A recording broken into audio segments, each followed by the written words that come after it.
When I started doing rhinoplasty and taking grafts, we realized that whatever all we taught is not really correct. We are taking out all of the septum, we are elevating the mucopericardial flaps on both the sides, and when we are putting these cartilage grafts in free, these things, they survive and they work. So, this the operation was fundamentally wrong. When the operation SMR is today, I say, absolutely correct operation if done for right indication. But if you do SMR in these patients, it's not going to work, because this is not the operation designed for this kind of a deviations. And believe me, a large number of deviation are caudal septal deviation, and the failure of septoplasty is because the caudal septal deviation is not addressed correctly. So the operation is right, but your selection of patient is wrong. So you select the right operation for the right patient. High septal deviation is another when there is a dorsal deviation, and this guy had 2 septoplasties, still complaining of obstruction. And that too in top hospital in Mumbai and USA. As soon as I press this dorsal part, he gets relief. He immediately agrees for surgery.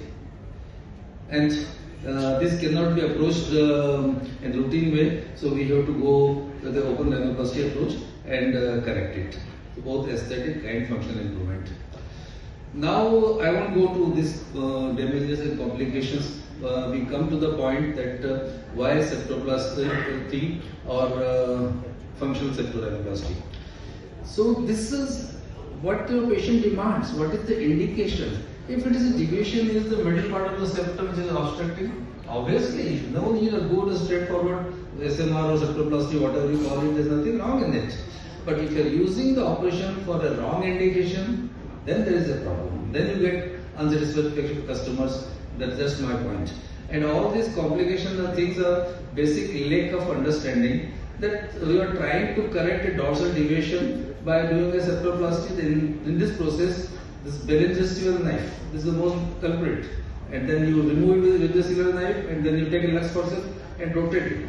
And then what you do is that you damage the keystone area. Once you damage the keystone area, you come out, nothing happens, patient looks good, happy. But what happens after a few weeks, few months?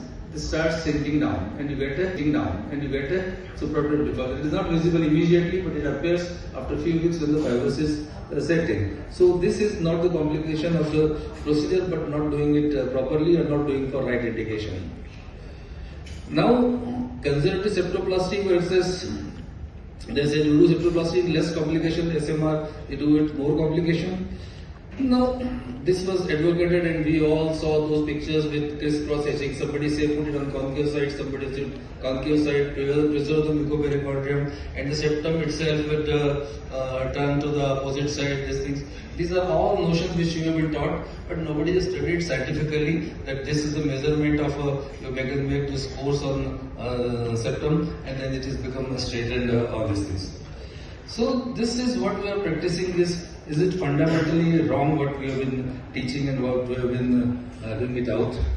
And all these diagrams, this was beautiful in pictures, in books. It was copied from one book to another book. This was my first edition of it. This diagram was included. But this doesn't work. Today the result I want to give on the patient doesn't wait for a few weeks or months for the cartilage to turn. But I want what I want to do on the table. The patient after 1 week, 1 month, 6 months, they get stable practical results. So here you have evolved many of the techniques. Yes?